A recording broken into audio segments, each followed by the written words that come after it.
আসসালামু আলাইকুম বন্ধুরা। খুব সুন্দর একটা বাস্তব উদাহরণ আপনাদের দিয়ে দিই। খুব মন দিয়ে শুনবেন, জানবেন এবং বুঝবেন। দেখেন, একটা জাপানি একটা মেন্সের জ্যাকেট আপনাদের দেখায় দিচ্ছি। এটা হচ্ছে জাপানি মেন্সের জ্যাকেট। এটার গায়ে যে কোটটা দেওয়া আছে, যে প্রতিটা মালে যে কোট দেওয়া থাকে, এটার গায়ে যে কোটটা দেওয়া আছে, এই কোটটা বলে এটা বড়দের জ্যাকেট। এখন এটাতে যখন প্যারাশুট এবং কালারফুল মাল পড়ে, তখন ওখানে আপনার কি হয়, লেডিস অথবা বয়েজ মাল পড়ার সম্ভাবনা থাকে, কারণ মেয়েরাই তো এরকম মিষ্টি কালারগুলো ব্যবহার করে। আবার বর্তমানে পৃথিবী এমন হয়ে গেছে, ছেলেরাই এখন মেয়েদের কালারের কাপড় পরে, মেয়েদের মতো চুল রাখে, মেয়েদের মতো, যেমন বিটিএস ব্যান্ডের টিম আপনারা দেখছেন, যে ওখানে ছেলে মানুষের গেটআপও আছে, মেয়ে মানুষেরও আছে, হিজড়াদেরও আছে। তা আপনি আসলে বুঝবেন কি? বাংলাদেশে অসংখ্য ছেলে এখন হিজড়া ছেড়ে সেজে তারপরে কামাই করতেছে। অন্তত মহাখালী থেকে শুরু করে একদম ময়মনসিংহ পর্যন্ত তো এরকম হিজড়ার অভাব নাই, আছে। তাহলে মিডিয়া জগতে আপনারা প্রচুর পরিমাণ লাইভ দেখতেছেন, প্রচুর ফ্যাশন ডিজাইনার ছেলেরা ওই শিমেল অথবা ট্রান্স ট্রান্স মেল নাকি গোড়া ডিম কি বলে, তাই সেজে সেজে কী হয়েছে আপনার ওই মডেল, তারপরে বিভিন্ন নায়িকাদের সাথে বিভিন্ন রকমের পার্টির অনুষ্ঠান লাইভ করে করে বেড়াচ্ছে। তাহলে বিদেশেও যে ছেলেরা এরকম মেয়েদের কালারের কাপড় পরবে না, এটা আপনি কিভাবে বিশ্বাস করবেন অথবা আস্থা করবেন? কিভাবে করবেন? কারণ এই কালচারগুলো আসছেই তো বিদেশ থেকে। বাংলাদেশিরা তো এই হিজড়া সাজার কালচার আগে ছিল না। ছিল এরকম ব্যক্তিত্বহীন হয়ে ঘোরার সুযোগ, বিষয়গুলো আমাদের বাপদাদাদের আমলেদের ছিল না। এখন এই যুগে এসে এটা হচ্ছে, আরও দিন যত যাবে তত বাড়তে থাকবে। তাহলে ইম্পোর্টার যখন একটা গাইড তার কোড বসায় দিছে, অথবা মনে করেন এই মালটা, এই মালটারই তুলনা করি, এটা হচ্ছে আপনার সোয়েটার। এটা কোড হচ্ছে কি 101, অর্থাৎ যে ব্যক্তি তাইওয়ান থেকে, যে কোম্পানি তাইওয়ান থেকে এই মালটা পাঠাইছে বাংলাদেশে, সে 101 কোড দিয়ে বলছে 101-এর 100টা মাল পাঠাইলাম। এই 101-এর ভিতরে কি আছে? কথার কথা বয়েজ গার্লস সোয়েটার মনে করেন। তাহলে সে তার যে এলসি অথবা তার যে মাস্টার বিএল অথবা হাউস বিএল, যেটা কমার্শিয়াল ডকুমেন্ট, তার প্যাকিং লিস্টে সে বলে দিছে যে 101-এ বয়েজ গার্লসের সোয়েটার আছে। এখন যদি এই মালটা খুলে যদি এর মধ্যে বড়দের সোয়েটার পাওয়া যায়, তাহলে কি করার আছে এখানে? অপরাধীকে, যে মালটা পাঠাইছে সে অপরাধী, কারণ সে রং ডিক্লারেশন করছে। এখন ওই ইম্পোর্টারকে কি আর, ওই এক্সপোর্টার যে রপ্তানি করতেছে তাইওয়ান থেকে, তাকে কি আর খুঁজে বের করে তার নামে মামলা করা সম্ভব না। ইম্পোর্টারও তার এই যে ডিক্লারেশন যে 101-এর মধ্যে বয়েজ গার্লসের সোয়েটার আছে, এটা বলেই খাতুনগঞ্জ অথবা বিভিন্ন জায়গার ব্যবসায়ীর কাছে, দোকান মালিকদের কাছে মালটা বিক্রি করতেছে। এখন দোকান মালিকরাও ওই প্যাকিং লিস্টটা পেয়ে দেখলো 101 মানে আপনার বয়েজ গার্লসের সোয়েটার। এখন একজন কাস্টমার জিজ্ঞাসা করছে, ভাই বয়েজ গার্লসের সোয়েটার আছে? জি ভাই আছে। ভাই ভালো হবে, এই যে ভাই নতুন একদম ইনটেক গাইড, দেখেন কত সুন্দর কালার, কত ভালো সোয়েটার। তাহলে ভাই এক বেল মাল দেন, 500 টাকা কম হবে না? যেটা ফর্মাল দামাদামি সবাই করে। তো ঠিক আছে, হলো মনে করেন। এরপর মালটা গেল, পাওয়ার পরে কাস্টমার কমপ্লেন করলো যে ভাই মালটা বড়দের মাল বেশি পড়ছে। তাহলে এইখানে আসলে কার কি করার আছে? এখানে কারো কিছু করার নাই। তো লাস্ট চালানে আমরা দেখছি একজনকে জাপানি মেন্সের গাইড দেওয়ার পরে সে কমপ্লেন করছে, এখানে কালারফুল মাল প্রচুর, প্যারাশুট মাল প্রচুর, ভালো মাল প্রচুর, বাট এটা মেন্সের না হয়ে এখানে লেডিসের মালে ভরা। তো এই জায়গাটাতে মালের উপরে যখন কোড লেখা আছে মেন্সের জ্যাকেট, এবং সব কালারফুল প্যারাশুট বা ঠিক যেভাবে চাচ্ছে সেভাবেই আছে, কিন্তু মালটা খুলে বের করার পরে, এখন এই মাল তো আমরা খুলে একদম পুরোপুরি খুলে বের করা সম্ভব নেই। যে এতখানি যে গাইড বের করা হয় সেটাই তো আসলে আমরা আমাদের ক্ষমতা বলে হয়তো বা এটা বের করতে পারি, যে এতখানি পর্যন্ত দেখতে পারি, যে গোডাউন মালিক আমাদের এইটুকুন সম্মান অথবা সুযোগ দেয় যে ভাই আপনি একটা মাল নেবেন, নেন, আপনি তো সবসময় আমার কাছ থেকে মাল নেন, তাহলে একটু বেশি করে খুলে একটু দেখে নেন যে মালটা চলবে কিনা। তাহলে এখান থেকে সব কালার, বায়ার বলছে প্যারাশুট বেশি হতে হবে, হ্যাঁ প্যারাশুট বেশি, বা একটু কালারফুল হতে হবে, হ্যাঁ কালারফুল বেশি। এরপর মালের উপর কোড আছে, কেসে মেনজের জ্যাকেটের কোডটা ওই পাশে, এই গাইটের কোডটা ওই পাশে লেখা, ঠিক আছে। তাহলে তাহলে অপরাধটা কোথায়? কারণ যে এই খাতুনগঞ্জে গোডাউনে যে আপনার, অথবা কেসে চট্টগ্রামের সদরঘাট, এটা কিন্তু ঢাকার সদরঘাট না, চট্টগ্রামের সদরঘাট, ওখানেও যে গোডাউনে যে মালগুলো রাখা আছে, গোডাউন মালিক তো জানে এটা মেন্সের জ্যাকেট, তো আমরা যখন যাই তখন মনে করেন এরকম অসংখ্য গাইড থাকে, সেখানে আমাদের বলে দেয় যে ভাই মেনজের জ্যাকেটের কোড এটা, এখানে জ্যাকেট আছে সবকটা মেনজের জ্যাকেট, এখান থেকে দেখে যেটা ভালো সেটা নেন। তা আমরা ওখানে যে সব থেকে ভালোটা দেখি, এরপর আপনি যেভাবে মনের মাধুরী মিশিয়ে কথা বলেন ওই মাধুরীটা গাইটের মধ্যে মিলানোর চেষ্টা করি। এরপর মালটা দেওয়া হলো, এরপর কথার কথা আপনি কমপ্লেন করলেন ভাই আপনি সিটারি করছেন অথবা বাটপারি করছেন, ভাই মেনজের মাল না পড়ে ভিতরে সব লেডিস মাল পড়ছে। তো আমরা তো ভাই আপনার কথা, রং, চাকচিক্য, প্যারাশুট কত কিছু মিলায় মালটা খুঁজে বের করে দিই এবং কোড মিলায় মালটা দিই। এখন এর ভিতরে একটা মালও টেনে পুরোপুরি খুলে বের করার কোনো ব্যবস্থা নাই যে একটা মাল অন্তত পুরোপুরি টেনে খুলে বের করে আপনাকে দিব। বরঞ্চ এই যেটুকুন খুলছি এইটা আবার 40 টাকা খরচ করে লোডারদের দিতে হয়, তারা এটাকে সেলাই করে মুখটা আটকায় দেয়। তাহলে এই মালটার মধ্যে যদি আপনার মেনজের না পড়ে যদি লেডিস পড়ে যায় কোনো কারণবশত, সেখানে আমাদের কি কিছু করার আছে? আমাদের আসলে সেখানে কিছুই করার নাই।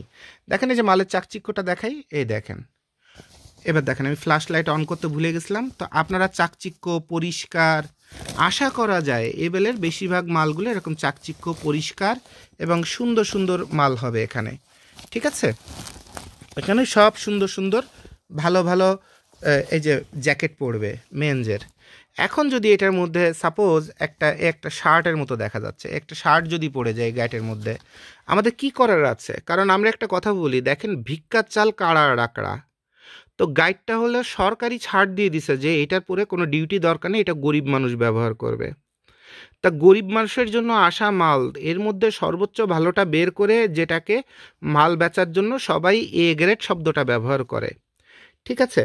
তো সেই মালটা যদি বাইসেন্সের মধ্যে কয়টা মাল ছেঁড়া ফাটা পড়ে, কার কি করার আছে সেটা বলেন? গাইডের জগতে বি গ্রেড অথবা সি গ্রেড শব্দটা কোথায় ব্যবহার করা হয়? যেমন একটা গাইড দীর্ঘদিন ধরে পড়ে থেকে এটা ক্ষতিগ্রস্ত হয়ে গেছে, এই গাইডটা এত বেশি ক্ষতিগ্রস্ত হয়ে গেছে একদম ছড়ায় ছিটায় তন্ন তন্ন হয়ে গেছে, তখন এটাকে আমরা বি গ্রেড অথবা সি গ্রেড একটা মৌখিক একটা ভাষা উল্লেখ করতেছি। বেসিক্যালি গাইডের জগতে সবই হচ্ছে কেজি হিসাবে কেনা মাল। খাতুনগঞ্জের ব্যবসায়ীরা গত 50 বছরে এ গ্রেড বলে 2 টাকা বেশি ইনকাম করার একটা ব্যবস্থা করে। আর যেহেতু সদরঘাটের ব্যবসায়ী বলেন, এই খাতুনগঞ্জের ব্যবসায়ীরা বলেন, তারা মেইন ফার্স্ট পার্টি গোডাউনের থেকে ট্রাক ভরে ভরে মাল কিনে, তারা একটা স্পেশাল ডিসকাউন্ট পায়। কথার কথা, যে মালটা তারা বিক্রি করছে 13,000 টাকায়, সেটা তারা কিনতেছে 10,000 টাকায়। 3,000 টাকা একটা গাড়িতে তার লাভ হচ্ছে, অথবা 2,000 টাকা, অথবা 1,000 টাকা। আর আমরা আপনাদের কাছ থেকে, কারণ তারা এক ট্রাক মাল অথবা 200-300 বেল মাল একবারে কিনতেছে বলেই তারা ডিসকাউন্টটা পায়। আর আমরা কি করতেছি? আমরা কিন্তু সেটা না করে আমরা করতেছি কি, আপনারা টাকা পাঠালে আপনাদের জন্য ঘুরে ঘুরে ঘুরে ঘুরে একটা গোডাউনে যে মালটা পছন্দ হলো সেই মালটা খুচরা হিসেবে কিনতেছি, যার কারণে আমাদের কেনা দামও বেশি, আমাদের বেচা দামও দেখা যায় মার্কেটের থেকে একটু বেশি। কারণ আপনি যখন হোলসেল নেবেন তখন তো আপনাকে এত বাছার সুযোগ দিবে না, তখন আপনাকে একবারে লটে মাল কিনতে হবে। এখন কথার কথা, আমরা অনেক ভিডিওতে দেখাইছি এই মালটাও 101, এইটাও 101, এইটাও 101, কিন্তু আপনার যে মনের যে চাহিদা, সেই চাহিদা অনুযায়ী মনে করেন শুধুমাত্র এই বেলটাই মিলতেছে আর বাকি দুইটা মিলতেছে না, তখন আমরা শুধু এই বেলটাই নিতে পারতেছি। কিন্তু যারা ওই কমের মধ্যে বড় লট কিনে, তারা কিন্তু বাছাবাছি করার সুযোগ পায় না, তারা ফুল লট ধরে মাল কিনে, সেক্ষেত্রে কেনা দামটা কম হয়। কথা বুঝতে পারছেন? খুব কাট ক্লিয়ার কথা, অনেক ভিডিওতে বলা আছে। তো আবার এই বছর আপনাদের আমি মনে করায় দিলাম। তো এই গাড়িটা যেমন দীর্ঘদিন ধরে পড়ে থেকে এটা কিছুটা টেম্পার গেছে, ফেটে ফুটে গেছে, এটাকে সি গ্রেড বলা যাচ্ছে। কিন্তু এটা কিন্তু বাংলাদেশে বানায়নি, অথবা কি আছে, এটা বাংলাদেশে তৈরি করাও সম্ভব না। বাট এই মালটার গুণা থেকে শুরু করে সব কিছু দেখে বোঝা যাচ্ছে এই মালটা অনেক দিন ধরে পড়ে আছে এবং ক্ষতিগ্রস্ত হয়েছে, এবং এটার রং টং দেখেন সবে যে নষ্ট হয়ে গেছে। তাহলে এটাকে বি গ্রেড অথবা সি গ্রেড আকারে একটা ভাষা ব্যবহার করা যায়। কিন্তু বি গ্রেড, সি গ্রেড, এই বিষয়গুলো কিন্তু এত তাৎক্ষণিক কোনো বিষয় না। আমার কথা বুঝতে পারছেন? যে তাৎক্ষণিকভাবে ফেলে দেওয়া, ওই যে বলে না ভিক্ষার চাল কাড়া রাকড়া, তা ফেলে দেওয়া মালের মধ্যে সবাই সবার মাল বিক্রি করার জন্য ভালো বলে। এখন আপনি একজন বাবা, আপনার মেয়েকে বিয়ে দিতে হবে, আপনি জানেন আপনার মেয়ে 10 জায়গায় ভেগে গেছিলো, অথবা বয়ফ্রেন্ডের সাথে 2 দিন কোনো জায়গায় ঘুমায় আসছিল, অথবা মেয়ের চাল চলন ভালো না, কিন্তু বিয়ে দেওয়ার সময় তো বলতে হবে আমার মেয়েটা লক্ষ্মী ছিল, অথবা আমার মেয়েটা খুব লক্ষ্মী, খুব সামাজিক। অর্থাৎ সবাই সবার পণ্য অথবা সার্ভিসকে ভালো বলে 2 টাকা বেশি প্রফিট করার জন্য ব্যবসা করে। আর এটা ব্যবসার অথবা সেলস অ্যান্ড মার্কেটিংয়ের খুব কমন একটা ডায়ালগ। যেমন বাংলাদেশে লক্ষ্য করে দেখবেন আপনার বাংলা লিঙ্কের সিম, ওই যে বাংলা লিঙ্ক, তারপরে আরও কয়েকটা কোম্পানি যাদের 4G পারমিশনই নাই, তারা 12 মাস টিভিতে নাচানাচি, গাওয়াগাই, 4G 5G কত কিছু দিচ্ছে, বাস্তবে 1G পাইতে জিব্বাটা বের হয়ে যাচ্ছে। কিন্তু তাদের বিটিআরসি থেকে তাদের পারমিশনই সারাটা বছরের ধরেই নাই, কিন্তু তারাই 4G 5G এগুলো কীভাবে দিচ্ছে? এটা কি তৈরি করে দেওয়া যায় নাকি ধাক্কা দিয়ে দেওয়া যায়? তা আপনারা যদি এইটার উপর যদি আপনারা যদি কমপ্লেন করেন, তাহলে এটা তো $1 বিলিয়ন কমপ্লেন এক একটা মোবাইল কোম্পানির নামে। আপনারা কি সেটা করতে পারেন? কারণ তারা বিশাল বড় মানুষ। তো দেখেন, সবাই সবার প্রোডাক্টকে ভালো করে বিক্রি করবে। ইভেন আপনি যে গ্যাটের মালটা নিবেন, নিয়ে অনেক আছে অনলাইনে বিক্রি করেন, অনেকে শোরুমে বিক্রি করেন। তা আপনি তো একটা মাল কিনলেন 60 টাকায় আর বিক্রি করছেন 400 টাকায়, ভালো বলে বিক্রি করছেন। আপনি কি উল্লেখ করেন যেটা আপনি গাইটের থেকে সিক্রেটলি গুপ্তভাবে সংগ্রহ করে ভালো পাইছেন, উপস্থাপন করে ভালো বিক্রি করছেন? আপনি কি এটা বলেন? তাহলে আপনারা যদি সততা অথবা অতিরিক্ত দাম নেওয়া অথবা এরকম কোনো কমপ্লেন যদি করে থাকেন, তো কমপ্লেনটা তো সবার আগে আপনার গায়ে লাগে। তাহলে এই যে একটা কথা বলি, ভিক্ষার চাল কাড়া রাখড়া, আর মানুষের ফেলে দিয়ে ব্যবহার করে ফেলে দেওয়া মাল, এর মধ্যে এত রংঢং করার নীতিগত আইনগত কোনো সুযোগই আপনার নাই। যদি আপনার ভালো লাগে তাহলে এই মাল নিয়ে ব্যবসা করবেন, না হলে নিজস্বভাবে গার্মেন্টসে অর্ডার দিয়ে নিজের মতো করে প্রোডাকশান করে নেবেন। তখন এই যে একটা জ্যাকেট আপনি পাচ্ছেন এখানে 115 টাকায়, 27 টাকায়, এই মালটা আপনার বানাতে 1200 টাকা লাগবে। তো 1200 টাকার মাল যদি আপনি 120 টাকায় চান, 1200 টাকার মালটা তো দোকানে আপনি 2500 টাকায় বিক্রি করেন। তো এই 120 টাকার মাল 1200 টাকা আর 120 টাকা, পার্থক্য আর পার্থক্যর মধ্যে অনেক পার্থক্য। কোথায় ঢাকা আর কোথায় ফেনী? তা এই পার্থক্য করা মাল সেটা যদি আপনি 1500 টাকায় বিক্রি করতে চান অথবা 1000 টাকায় বিক্রি করতে চান, আর সেইখানে যদি আপনার খুঁতখুঁতানি হয় ভাইয়া মালটা ভালো পড়ে নাই, তাহলে আপনার মানসিক সমস্যা, আপনি ধর্মরও খাও ব্যবসায়ী, তাহলে কমপ্লেন আপনার বিরুদ্ধে করা সম্ভব। কথা বুঝতে পারছেন? কারণ আপনি অতিরিক্ত মুনাফার জন্য আপনি অনেক কিছু চিন্তা করছেন, অনেক বেশি স্বপ্ন দেখে ফেলছেন। তাহলে আমরা মানুষ, আমরাও বিভিন্ন গোডাউনে ঘুরি, মালের কোড দেখে আগে মালটা বুঝি যে এখানে এটা বড়দের মাল পড়বে, এরপর কোডের যতগুলো মাল আছে তার মধ্যে সবচেয়ে কোন মালটা ভালো সেটা খুঁজে আপনাকে দিই। এইটুকুনি শুধুমাত্র ডিউটি আমরা পালন করি। আর এরপরে আমরা আপনাদের সব কিছু শেখায় দিই কীভাবে একটা ভালো মাল নির্ণয় করতে হবে, এবং বলে দিই যে আপনার হাতের কাছে যদি ভালো সুযোগ থাকে আপনি নিজেই কিনে নেন, নিজেই ব্যবসা শিখেন।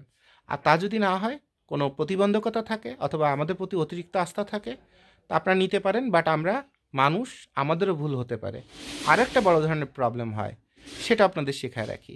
সেটা হলো, মনে করেন এই মালটা, এই ব্র্যান্ড, এই কোম্পানিটা এবছর মার্কেটে নতুন আসছে, এবং মালও দেখে চিন্তা করলাম না সোয়েটারগুলো তো মাশাল্লাহ ভালোই লাগলো, তাহলে এটা সম্ভবত এটা বায়ারের সন্তুষ্ট হবে, কারণ আমারও ভালো লাগতেছে। মালটা দিলাম, এবার মালটা বায়ার বলল যে ভাই মালটা খুব খারাপ পড়ছে। তখন কি করার আছে?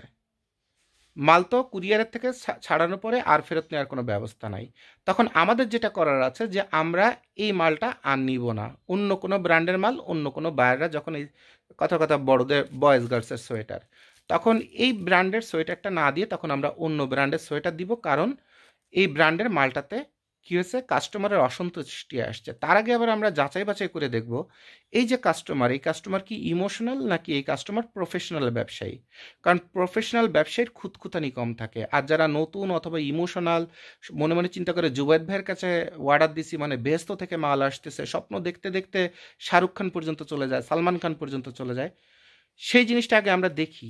যদি দেখি যে না ইনি প্রফেশনাল এবং ইনি এই মালটাকে কমপ্লেন করছে, তাহলে আমরা এই মালটা নিয়ে বন্ধ করে দিই এবং অন্য ব্র্যান্ডের মাল নিই। কিন্তু ততক্ষণে কি হলো, বাস্তবেই যদি মালটা যদি খারাপ হয় আর ওই কোম্পানিটা যদি, ওই বায়ারও যদি কিছুটা ক্ষতিগ্রস্ত হয় এবং আমরাও আমাদের সম্মানের ক্ষতিগ্রস্ত, আস্থায় ক্ষতিগ্রস্ত হলাম, আমরা ব্র্যান্ডকে থামা দিতে পারি, কিন্তু একটা ক্ষতি তো হয়ে গেল, আমাদের প্রতি তার আস্থাটা নষ্ট হয়ে গেল, ব্যবসাটা বন্ধ হয়ে গেল, অথবা সে 2টা গালাগাল দিল, দ্যাটস ইট। কিন্তু ওই মালটাতে তো আর কোনো সমাধান বের করার সুযোগ থাকে না। পরবর্তীতে আর একটা মাল দিলে সেখানে হয়তো অন্য ব্র্যান্ডে দিলাম, তখন হয়তো বা সে সন্তুষ্ট হলো। তো এভাবে তো হারা জিতা থাকে, ব্যবসা জীবন মানেই তো হারা জিতা। এর মধ্যেই সবাইকে মিলেমিশে চলতে হবে, এর মধ্যেই ব্যবসা করতে হবে। তাহলে সবগুলো পলিসি আপনাদের শিখাই দিলাম। এরপরে আপনারা আপনাদের যোগ্যতায়, খাতুনগঞ্জে অনেক ভালো ভালো দোকান আছে, তারপরে ঢাকা সদরঘাটে আছে, আপনি ওখান থেকে মাল নিতে পারেন। আর যদি অপারগ হন তখন আমাদের সঙ্গে যোগাযোগ করবেন, ঠিক আছে? সবার জন্য শুভকামনা। আসসালামু আলাইকুম।